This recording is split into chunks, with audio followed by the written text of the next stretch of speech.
राजनीति, आंदोलन, किसान, करप्शन, गरीबी, इन सभी मुद्दों पर आवाज उठाएगा अब तक न्यूज मीडिया।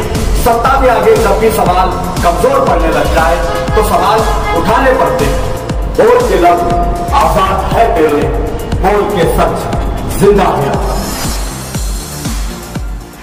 मालेगाव मतमध्ये हा मुद्दा जास्त चर्चित आहे की कोरोनाच्या काळात माननीय डॉक्टर बाबासाहेब यांनी मालेगावची जनताला धुळेमध्ये बॅन केलेलं होतं। नाही, अतिशय चुकीचा इंटरप्रिटेशन केलं।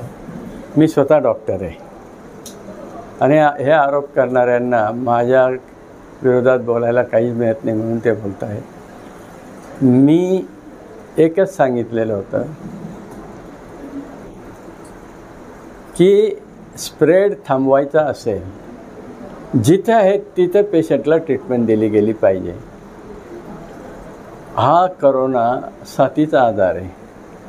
तुम्हाला करोना झाला, तुमच्या बाजूला कोणी बसलं तो स्प्रेड होत राहतो।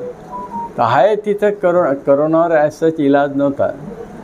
करोनावर काय आयसोलेशन होतं आणि बाकीचे ट्रीटमेंट होतं आहे आणि त्याच्यामुळे तबलिगी जमातच्या माध्यमातून मालेगावमध्ये करोना आला हे तुम्हाला मला सगळ्यांना माहिती आहे। पण आयसोलेशन करून ठेवलं तर तो स्प्रेड होत नाही। डॉक्टर म्हणून मी माझा नॉलेजचा वापर करून ते सांगितलेलं होतं, पण त्याचा राजकीय मुद्दा करण्यात आला, तो दुर्दैवी आहे।